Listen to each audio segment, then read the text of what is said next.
Welcome to Authors Alcove for Fantasy Writers. This is episode 35 of the Story Savvy series. I cannot believe that we're like almost three-quarters of the way in. So, um, I have Rebecca, as always, the development editor with Heartbound Editing, and she is helping me self-edit my good story into a great one. If you haven't already, I encourage you to like and subscribe to the podcast. You can also join the Authors Alcove community on Patreon or check out the new membership site at authorsalcove.com. Last week, we went over sights and sounds. Definitely check out that one. And this week, we're going to go into taste, touch, and smell, and talking about it in the context of more of a sensory immersion. Hello, hello. I am excited to get to finishing up all of our different sensory descriptions today.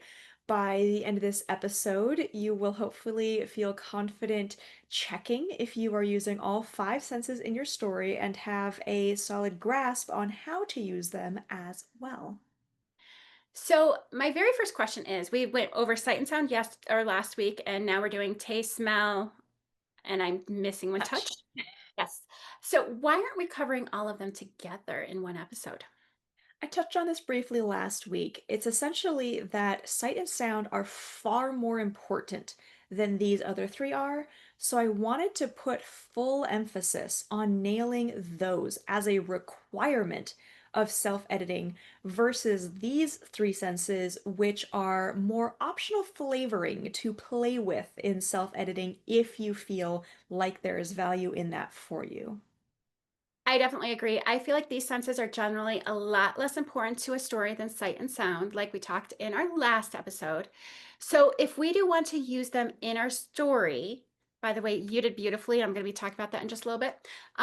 Do we need to use them as much? No, not even close. These three senses, again, are optional, but smell can help connect your protagonist's memories or reactions to your readers at a deep level.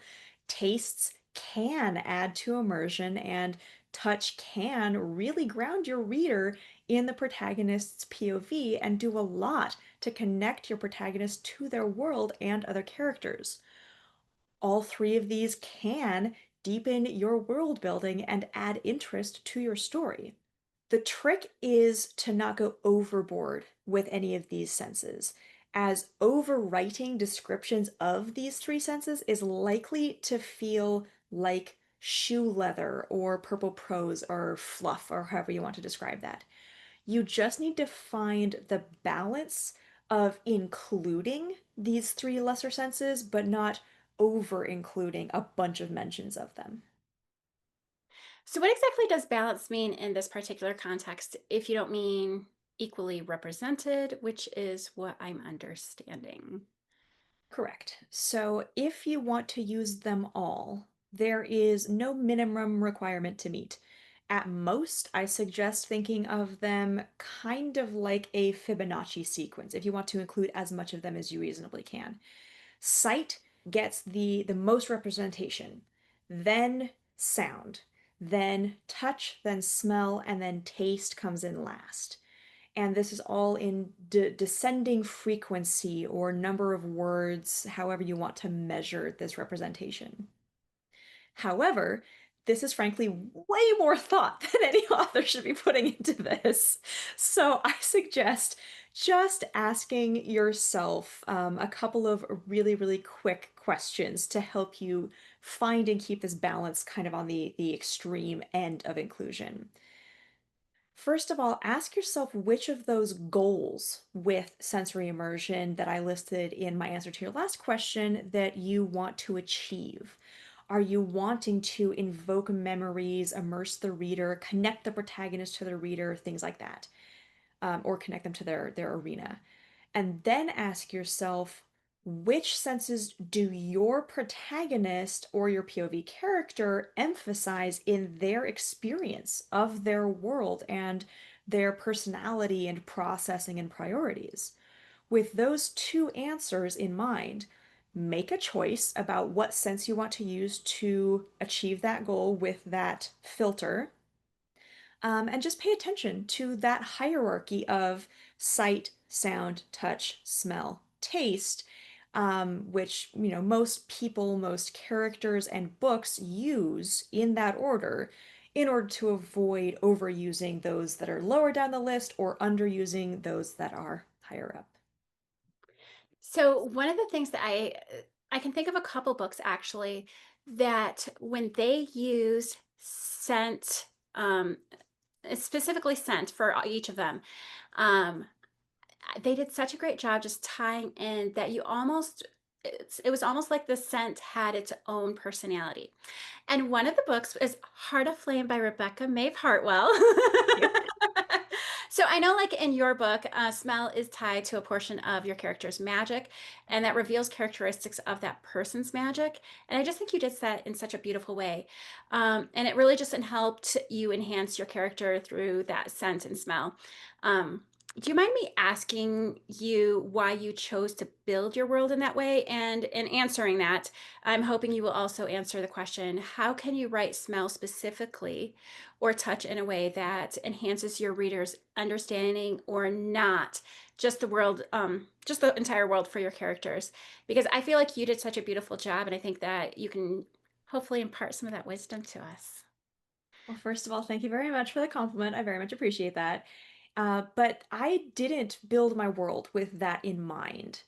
But in my self-editing, I was looking for a way to use more sensory immersion and, importantly, to differentiate my elemental auras from my color auras and attaching smells to Angie's aura and temperatures and moisture content to Daniel's as a touch sensation worked really well. So I ran with that.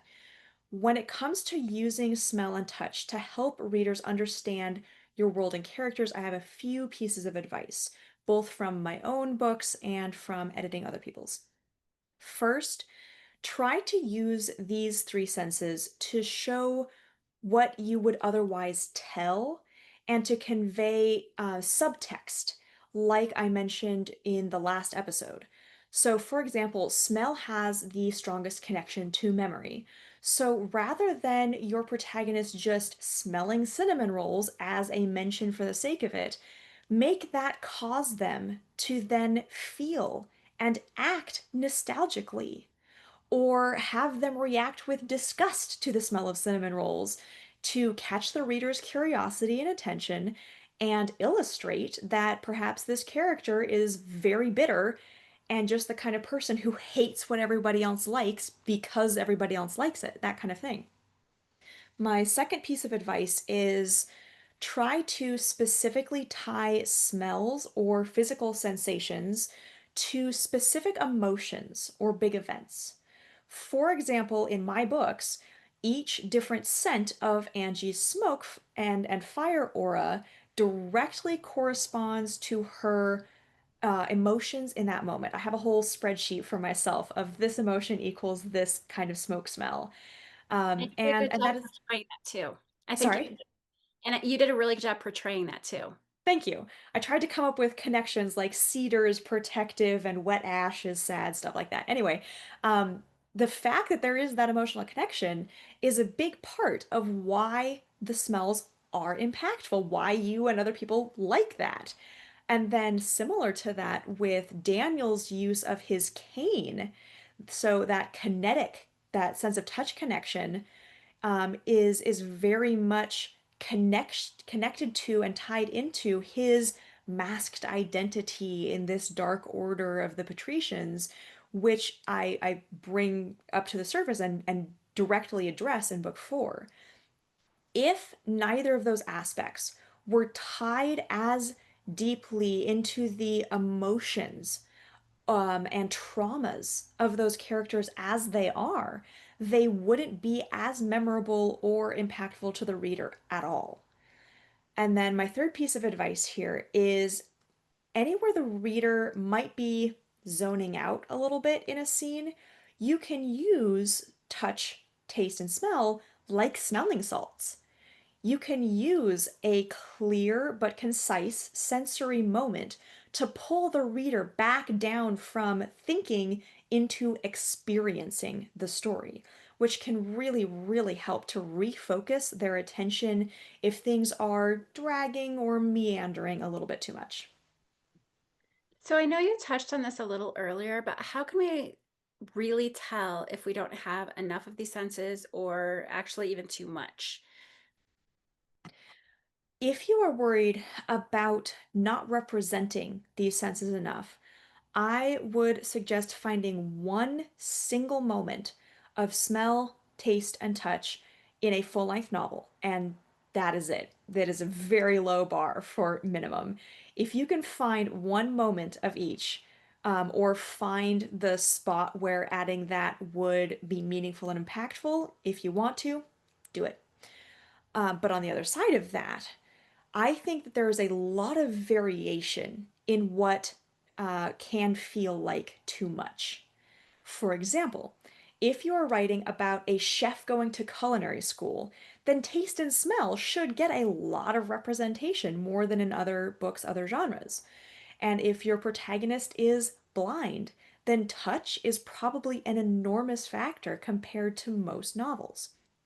Outside of those obvious outliers, and if the sort of priority ratio that I was talking about with kind of that Fibonacci sequence visualization for it isn't working for you, then I do generally recommend a couple rules of thumb. First, taste and smell should be mentioned no more than once per chapter, or at a stretch, if it is very, very relevant, once per page. Touch should only be mentioned once per page, except for sex scenes or other places where it is really, really important to what is happening and what that scene is about. And then I also just really want to mention that I am already thinking of exceptions to these rules. So do not take them as law. Do not take them as writing rules that you need to follow. I just really want writers and listeners to this podcast to think about these aspects and to make their own judgment calls about whether they are overusing or underusing any of these senses, and if they want to change that in either direction. So I think it's important that you mention that it's more like a guideline than a rule, especially since most of us writers, as we were just recently talking about, are somewhat on the neurodivergent. A wide range of us. I feel like majority of us are somewhere in the neurodivergent like sphere, Yeah. and we tend to take things as rule. And but yes, we got to remember these are all just guidelines. These are if you want to be the best writer that you can be, follow these guidelines, but break them sometimes. And and again, feel it out. If it feels relevant to you, then run with it. If it feels frustrating and irrelevant and like you can't do anything with this particular piece of advice, you have my complete and permanent blessing to ignore it. So for someone like me who I tend to read for experiential, like I might not necessarily remember details or anything like that, but I remember like how I felt and that sort of thing. So when I write, I often think from that and forget to use senses. So someone like me, what would be some tips or I don't know, like skills that we could help develop? What are some forgotten ways to describe things or give an immersive experience using, smell, taste, touch? Smells. So, speaking specifically to spots where I think it is often forgotten, or helpful things to bear in mind if you're not sure where to include these senses. Smells are often thought about or experienced acutely when walking through a doorway, or in other moments where a new arena is being entered or explored. Touch is most often relevant in moments of interaction, be that with another character or objects and the arena. And I suggest just adding texture descriptors like rough or smooth to existing descriptions, rather than falling into the expositional telling of the blank was smooth and warm to so and so's touch. Just say the rock was smooth. I promise that's enough. Um, and then taste doesn't have to be named as sweet or salty or fruity or spicy or whatever. In order to include taste as a sensory moment, just describe a certain food or beverage being consumed. Leave the rest to the reader's memory of the last time they themselves ate that same food. One thing that I was thinking about as you were talking is how they often say that smells is very closely tied to memory. And so I think that would be a really good way to really develop a character is by having a certain smell remind them of something, and that might be a good way of doing that. Yeah. Um, but speaking specifically about writing characters, um, we might want to lean on, like, I think about how we might want to lean on certain senses for certain characters. Like, for instance, Angie, like there's certain smells, you chose to use it in that way. But also, like, just their experience with smells. For instance, if I was writing a character like myself, I might notice my shoes feel uncomfortable. I do not like shoes, by the way, if something bothering me or the water smells weird or something like that. Whereas if I was writing about my husband, he can taste something and know exactly what flavors are in this, and he can create that meal because he took a bite of it at a restaurant and he knows, okay, it has this. I'm like, how do you do that? But that would not be me. So Sure. here's my question. What are some common mistakes people do when trying to build that character in that way? And how can we do that to really enhance it as well? First of all, I think that is a fantastic point to bring up here. With all sensory description, like I mentioned last week, it can and should absolutely be used to illustrate who the characters are, what they want, everything like that. It can also illustrate what they notice, what they choose to prioritize in their observations, and what words they use to process or describe what their senses are picking up on. So, if you want to use this intentionally in drafting or editing, using these three lesser senses in particular to inform the reader about your characters, then I suggest adding statements about these sensory considerations to your character statements in your series Bible. So that could be something like you just said, Agnes is most sensitive to touch sensory input from clothing, shoes, wind, etc. And then for a different character, you could put something like so and so it has a keen sense of smell and is a picky eater, things like that. Then just think about your story and jot down anywhere you can think of where that is the most relevant or the most likely to be relevant, and go add in those little details and just a few little words sprinkled here and there. Some common mistakes that I see around this are that all of the characters have the same biases, which obviously speaks to the author just projecting their biases into the whole story. Or, different issue is when none of the characters, or too few of the characters, have any preferences or opinions or idiosyncrasies around anything sensory related, and or that things fall into swaths of exposition to cover all of the sensory description the writer wanted to do. In which case, I refer you back to episode 31 on avoiding scene stagnation and the upcoming episode on info dump and exposition. Ugh.